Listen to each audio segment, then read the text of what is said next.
Welcome to Snowy Cake.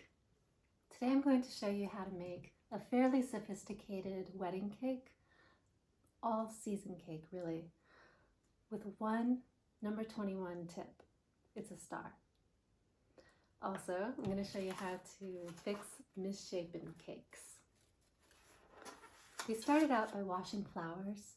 We let them dry for many hours and then dipped them in wax and sugar. So that's what we're going to decorate with after our star. Let's go outside and cut the last flowers of the year and wash them in soapy water. They have to be completely dry before the wax will stick to them.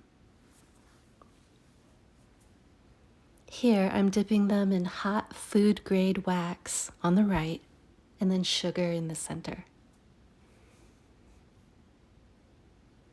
Look, it solidified after just a few seconds. This is a good time to talk to you about your equipment. I used foil, a can, and a muffin tin to make this 3-tier cake. And you can too. Don't buy fancy equipment. Glue your cake onto your board with frosting, otherwise it will slide around when you try to frost it. And you want the widest part on top so that the corners will have support. Use torque to pressure the frosting onto the cake because it wants to stick to your knife. Correct the shape of any cake by marshmallowing the frosting. Put so much frosting on that it looks like a marshmallow, because you can always take frosting off as we smooth the sides.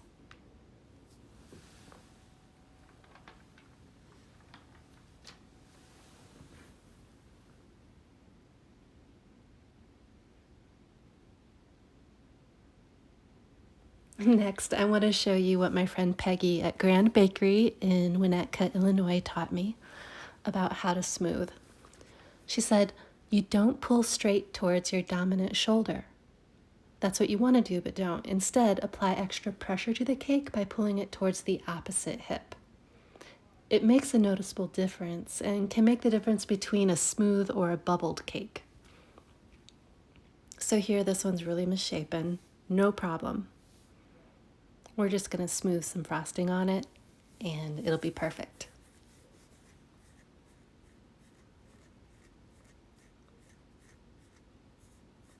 Just put extra on because we're going to pull it off anyway.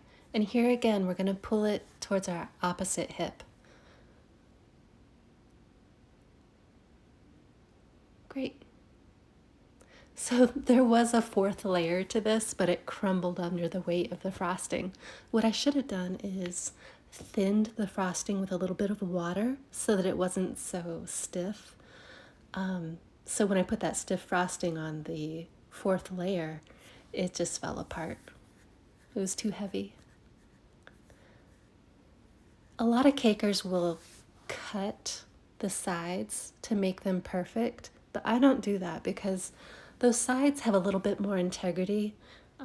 Their structure's better. So here we cut a styrofoam plate, and that's going to help support some of the weight of the upper layers. And I have a bamboo skewer, and that's going to go right down the center. These layers have been chilled in the fridge, and that makes them more solid. It makes them easier to work with. I run that knife under some hot water, and then it makes a smoother surface when I try to put these together and correct them. Okay, I don't have enough frosting. That's what I was showing you with that bag. Not even close. So all we're gonna do is make C shapes. It's incredibly easy.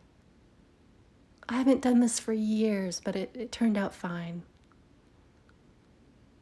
And just some scroll work. You can definitely do this for your first cake. Ooh, I don't have enough frosting. So I'm gonna try to push some out of the tip. You can see I'm really struggling. I don't have enough. Come on. Okay, so here's our flowers. Normally we would have put a border of frosting around here, and then it would have been easier to stick the flowers on. But I ran out. Those colors are gorgeous.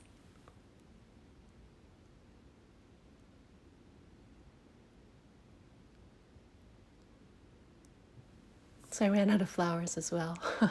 So I'm using greenery on the back. It'll still taste good. This one's chocolate fudge. Okay, see you next time.